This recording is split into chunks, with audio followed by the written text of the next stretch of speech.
Welcome to this week's Who the Folk podcast. I'm Lonnie Goldsmith, the editor of TC Jewfolk. This week, we talk to Noam Sienna, author of A Rainbow Thread, an anthology of queer Jewish texts from the first century to 1969. Noam tells us how he got interested in writing a book on this topic, some of the great stories he learned in the research, and what's next for him as his Ph.D. studies at the University of Minnesota are wrapping up on this week's Who the Folk podcast. Noam Sienna, welcome to this week's Who the Folk podcast. Thanks for joining us. Thank you. You are the author of the book A Rainbow Thread. We had a review, for those of you who haven't read it yet. We had a review that ran this past Friday, so take a look at it. A very interesting review of the book. Tell us a little bit about the book and what got you interested in pursuing this line of literature. Sure. So the book is called A Rainbow Thread, an anthology of queer Jewish texts from the first century to 1969.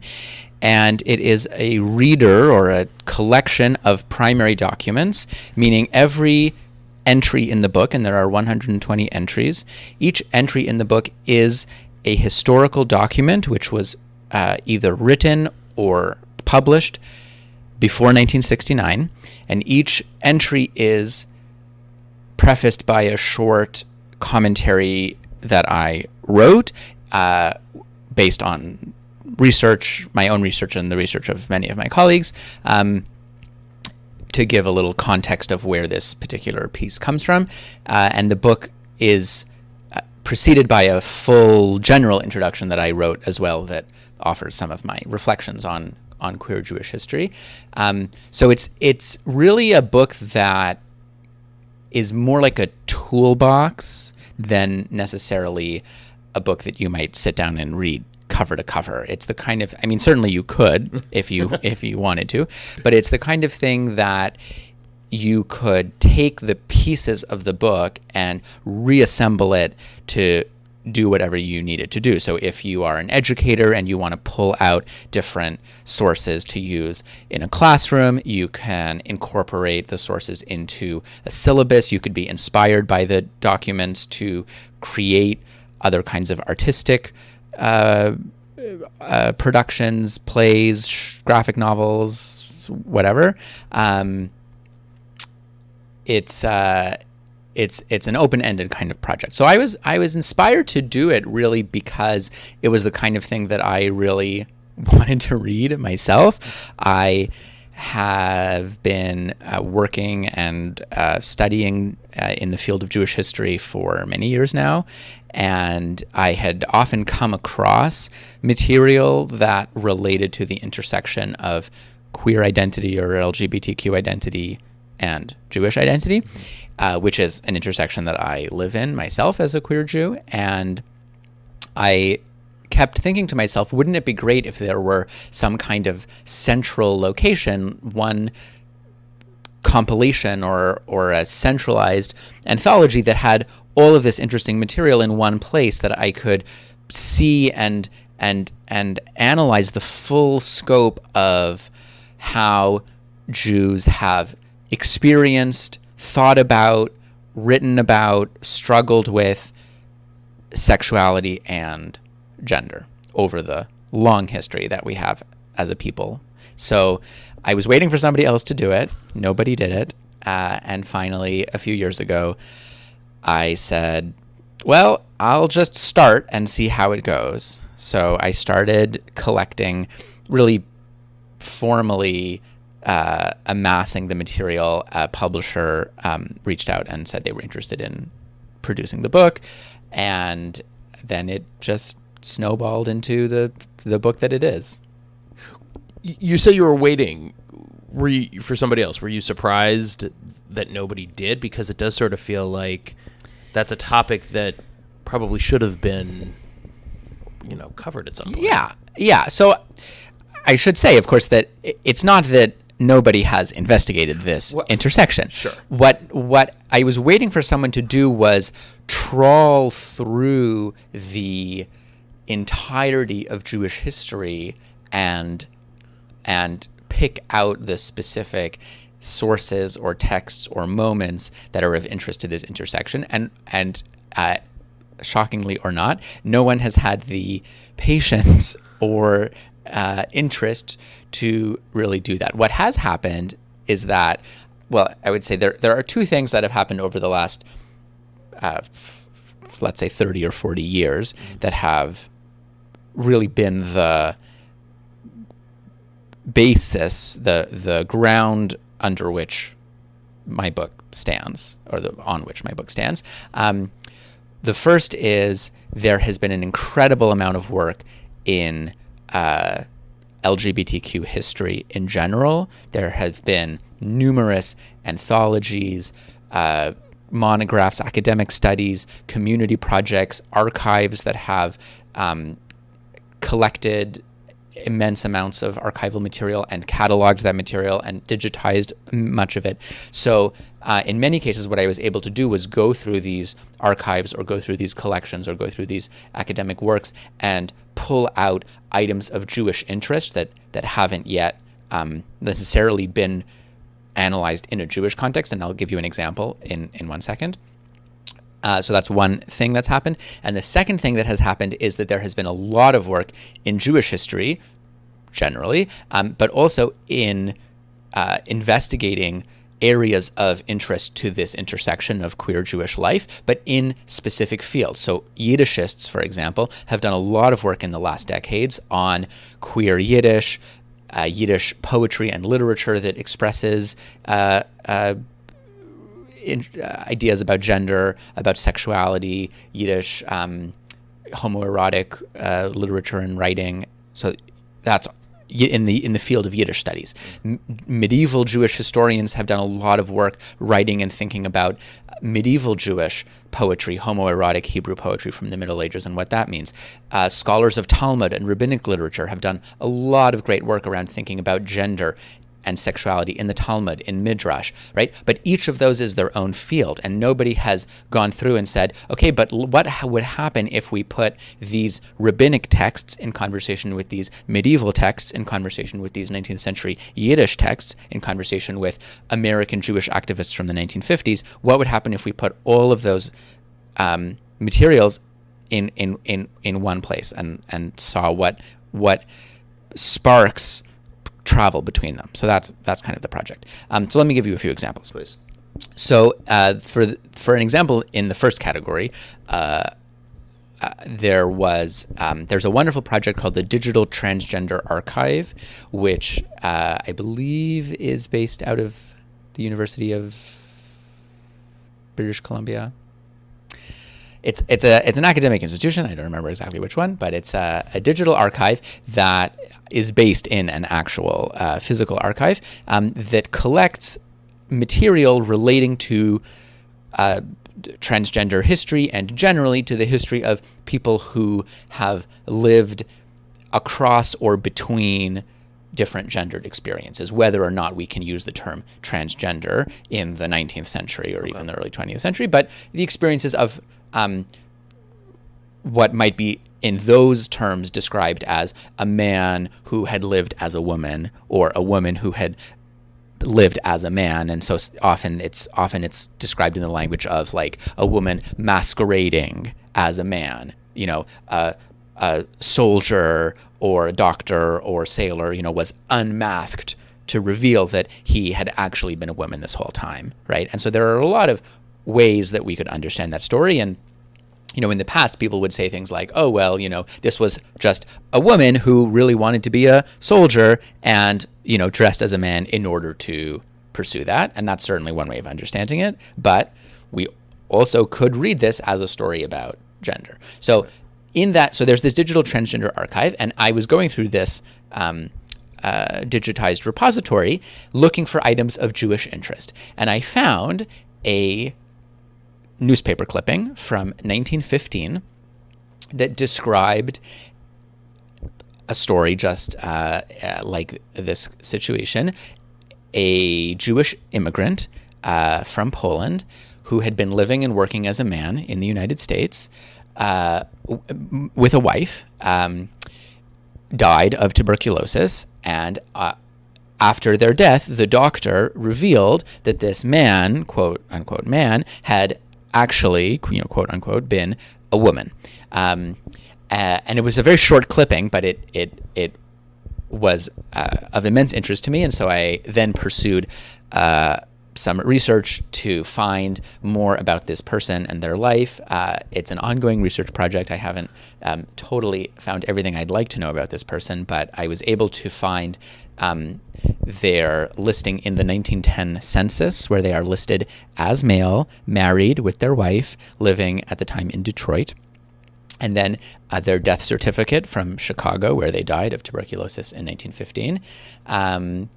And they're buried in the Jewish cemetery in Waldheim, in Forest Park, in just outside Chicago.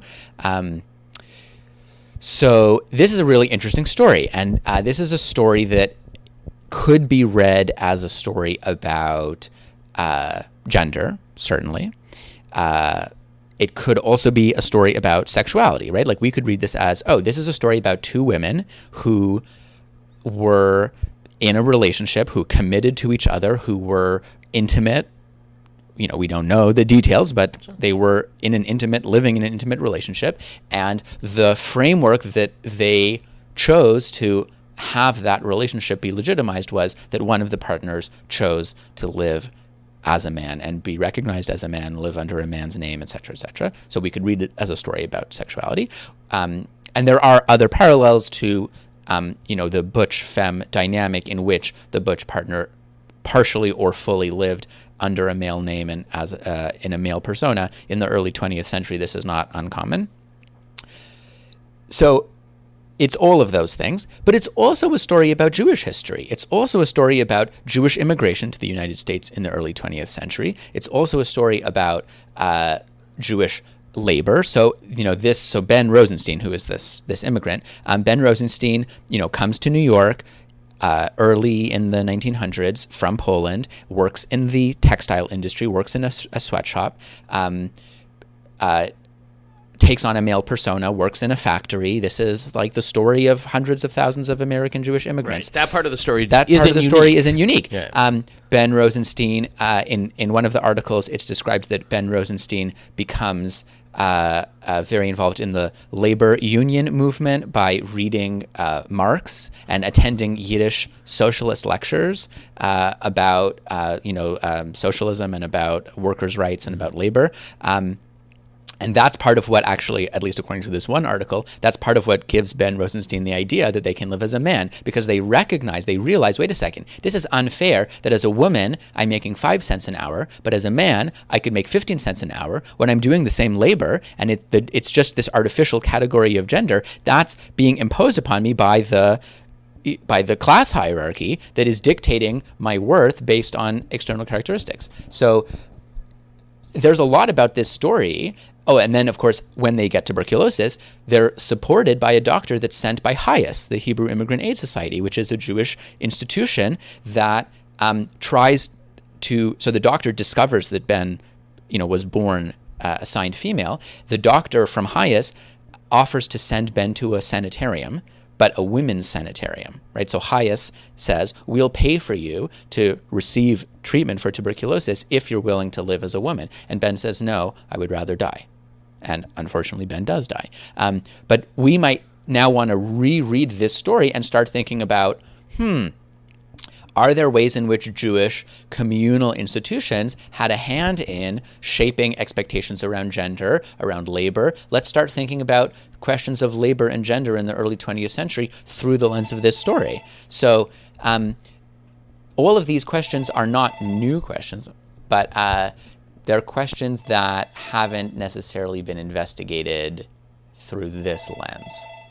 So the story of Ben, that can't be one that you were necessarily looking for that specifically, right? You just sort of stumbled onto it? I stumbled upon it through a search in the Digital Transgender Archive. I think I was searching, I can't remember if I was searching for the word Jewish or the word Hebrew, but I did, just stumble across it.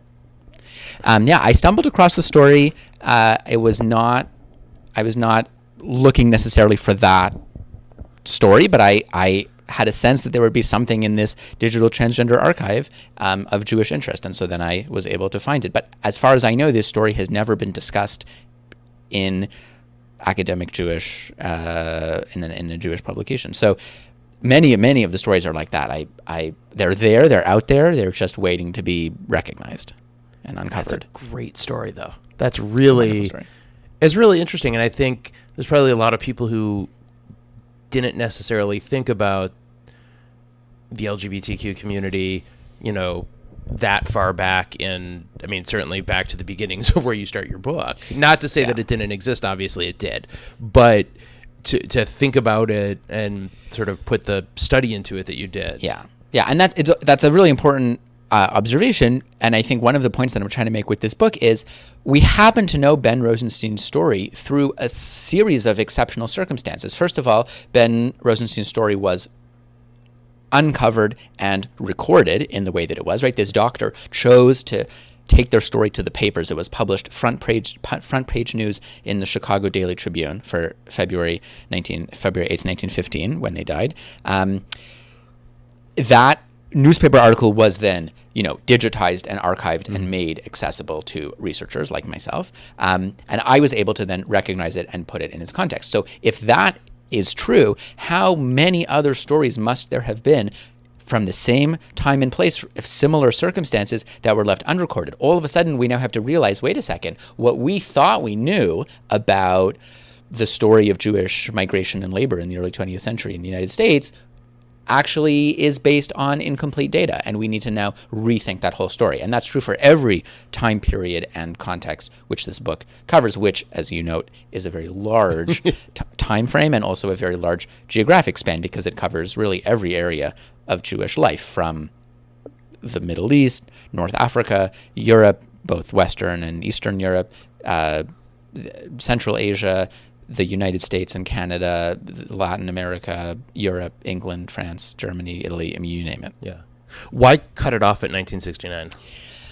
I mean, obviously, you got to stop somewhere. You got to stop somewhere. Be writing it forever. You have to stop somewhere. And I am a historian by training, and so already going into the mid 20th century, I was thinking this is really pushing the limits of what I'm really feel competent doing. I chose 1969 because, in some ways, that date, which is the date of the Stonewall riots in the summer of 1969 in New York City, which are often seen as catalyzing the contemporary what was called in those days the gay rights movement, what we might call the LGBTQ rights movement, or the movement for civil rights for all genders and sexualities, is often dated to beginning in 1969. And so there's this sense that, like, well, obviously now we have to think about gay Jews and trans Jews and queer Jews and lesbian Jews and what that means for Judaism. But, that's a modern development. That's something that, only has existed since 1969. And what I had hoped to show with this book is that actually there's a much longer story that, even if the same words weren't being used, and some of them were being used, certainly before 1969, but even if the vocabulary isn't what we're used to, the questions of how Jews have experienced and dealt with and thought about gender and thought about sexuality are not new. They have been with us for as long as there has been a Jewish people. And so I thought, if I cut the book off in 1969, every document in this book was written down before 1969, then nobody can say, oh, well, this is just a modern phenomenon, and nobody can say, well, this is just retroactively people are using terminology that they learned later and they're now, for example, I didn't include memoirs or oral histories that have been done, and there have been many that were done in the 1980s and 1990s and onward, of, for example, gay Holocaust survivors, or, lesbian Jews who grew up in the 1940s and 50s and wrote down their histories later. I was worried that somebody might say, oh, well, they're just anachronistically projecting back what they learned about gay liberation in the 70s, and then they're just, it's coloring their memories. Right. I think when it's written down, like even their own recollections or own memories are written down in the after 69, you worry it becomes contextualized maybe in the what Stonewall represented. Yeah, exactly. And of course that doesn't mean that those memoirs aren't incredibly important. They're hugely important. Right. But I'm trying to accomplish something different, which is to working only from primary sources from before 1969, we can still construct a very rich and very nuanced conversation about Jewish understandings of sexuality and gender. So what kind of examples have you seen used or have you been given of how the book has been used either in academic setting, religious settings? What have people been telling you? Yeah, it's getting out there. I mean, it's been out since February, so it's been a few months, and already I know that several of my colleagues in the academic settings have used it to teach in various settings. So, for example, I have a colleague at the University of Chicago who taught a course on queer Jewish literature, who incorporated material from the book. I have another colleague who taught a course about gender and Judaism, who incorporated a number of sources from the book. So they're easily able to be integrated into an academic course. I myself am actually teaching right now at the University of Minnesota a course on Jewish-Muslim relations, and I've used some sources from the book. So they're not just, again, like with Ben Rosenstein, these aren't just sources about sexuality and gender. They have a lot of other aspects. And so many of these sources also, for example, are of interest to me teaching about Jewish-Muslim relations. There are sources that speak to that as well. So that's in the academic setting. There has been a number of pedagogical uses. I also know a few people have already begun research projects based on sources that are presented in the book that demand some further research, and so there's been some movement on that. And then in other fields, I know that a lot of educators in Jewish context, so people who are working in Jewish day schools, in Jewish high schools, for Jewish youth programs and summer camps, have been very interested in the book and have purchased it and are reading it. I haven't heard yet to how that's been incorporated into their material. What I'm really hoping and what I'm really looking forward to is seeing what kinds of creative and artistic projects come out of this book. I would love to see some of these stories, like Ben Rosenstein, would be a great PJ Library book. Yeah, I think it would be a great young adult graphic novel. I think it would be a great, Broadway show. We think about, for example, Indecent, right? This show which has had huge critical success. It came through here. I saw it at the Guthrie when it came through last year. So that's a show that's based on queer Jewish history. It's based on the Yiddish play Gott von Nekome, God of Vengeance, which is represented in my anthology. Both in its Yiddish original from 1907 and from the controversy around its English publication, its English performance in 1923. So that's in the book. And that, even without being in the book, it already, before the book, had inspired, this hit Broadway show. But there are 119 other hit Broadway shows that await discovery. So I'm looking forward to seeing that. So you mentioned your teachings here at the University of Minnesota. You're a Ph.D. candidate, is the right lingo? PhD candidate, you have a year left, you were telling me. Yeah. Then you'll be Dr. Noam Sienna. That's the hope.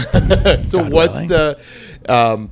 You've written an academic book. You're teaching you're working in academia. Is that the hope for beyond this? It is. So I have made my home in Minnesota over the last few years. And it's looking like that's going to be my home here for the, let's say, medium to long-term plan. So I am hoping that in the coming year I will finish my dissertation, and then we will look for a variety of employment positions that will allow me to stay in the Twin Cities. I should say, a lot of people ask me, isn't this book your dissertation? Can't you just submit this book and be done? And I have to say, unfortunately, no, it does not count towards my dissertation. It does not count towards my doctorate. Obviously, it doesn't hurt to be on my CV, but it is actually completely unrelated to the topic of my academic research for which I am here. So what is the topic then of the dissertation? So my my work here at the university focuses on Jewish communities in the Islamic world in the early modern period. So let's say, I mean, I do some work on medieval Jewish history, but let's say post-medieval 1700s, 1600s, 1700s, 1800s, and even into the early 1900s. And I'm very interested in Jewish-Muslim relations. I'm very interested in Jewish art and culture in the Islamic world.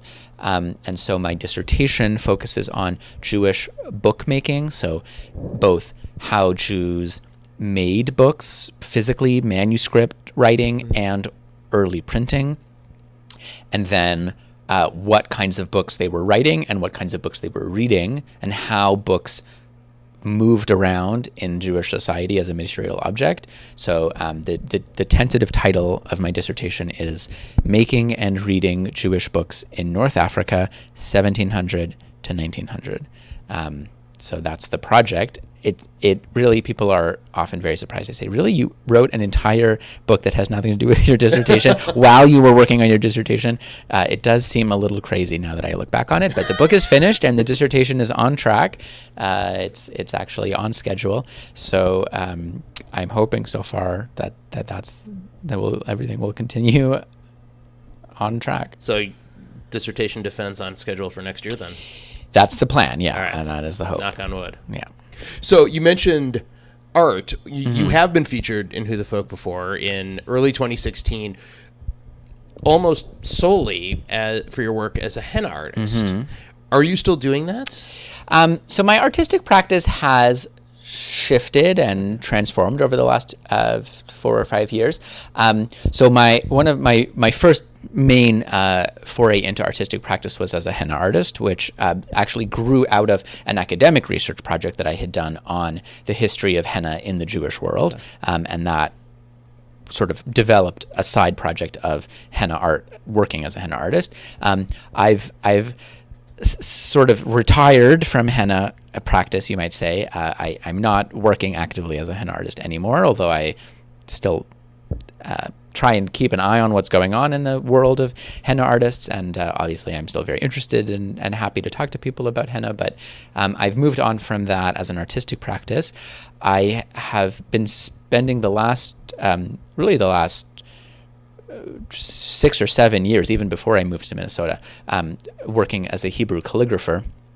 And that's really taken off in the last few years. So, and that's related in some way to my interest in book art and my research on Jewish books and manuscript making. So I have been more and more working as a Hebrew calligrapher, writing ketubot, doing illuminations, calligraphy of various functions. I was actually participating in a show that was held at the Sabis JCC 2 years ago of Hebrew calligraphy with 2 other artists from the Twin Cities, my partner Aaron Silver, who I believe has also been featured in Who the Folk. Absolutely. And our colleague DeMarcos Vital, who has also been featured in Who the Folk. Yes. It's a very wonderful and vibrant community of Jewish artists here in the Twin Cities. And so that's been the last few years I've really been focusing on Jewish manuscript and book and calligraphy traditions, and Jewish Hebrew calligraphy and Jewish art in general, as that part of my practice. It sort of moves back and forth between my academic research and my work as an artist. Each one informs the other. Well, excellent. Last couple questions, and we'll let you get on with your day because you are teaching soon. I am. Your favorite Jewish food? My favorite Jewish food, I feel like this is a very dangerous question, but off the top of my head, I will have to say babka. I really do. And Cecil's makes an excellent babka. Cecil's does. So I would have to say. But I just read there's this new book, 100 Jewish Foods, that came out from the Forward just put out, or Tablet. Tablet, Yes. Tablet just put out this list. So I'm looking forward to going through that. I suspect many of them will be.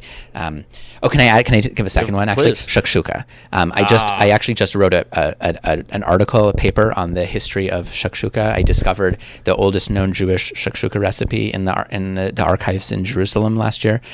So I have been thinking also a lot about shakshuka recently. So I would say two very different areas of the Jewish world, but shakshuka and babka would be that would be a perfect meal. Is for that me. like an academic paper that you wrote Yes. this? Oh, Yes. fascinating. Yeah, at a conference on food history in the Arab world at Georgetown University. It was a great conference. That sounds amazing. Yeah, it was a great conference. Come away very hungry, I'd imagine. No, they fed us very well. They that's fed good. us very, very well. That's good. Well, if you're talking about food Yeah, that they much, fed us they'd very have to. And favorite Jewish holiday? Favorite Jewish holiday, I actually have to say it's a tie between Passover and Yom Kippur. I actually love Yom Kippur. Okay. I know it's a strange choice, but I get that one more than you'd think. yeah. It's not an enjoyable experience necessarily, but No. it's a very deeply moving experience. But also, I love Passover. I love the Seder. I love the Haggadah. I love the cooking. I love it. Excellent. Well, Noam Sienna, thank you very much. Thank we will you. have links to the book, to your website where people can see your art. Yes. And thank you for joining us. We appreciate it. Thank you very much. Great to be here. Thanks so much to Noam for joining us. If you haven't yet, please subscribe, rate, and review the podcast. You can find us on Apple Podcasts, Google Podcasts, Spotify, Stitcher, any other place you want to listen to your podcast these days. If you have any suggestions for somebody who'd be a good interview for the show, send me an email, editor@tcjewfolk.com. Thanks so much for listening, and we'll see you next week.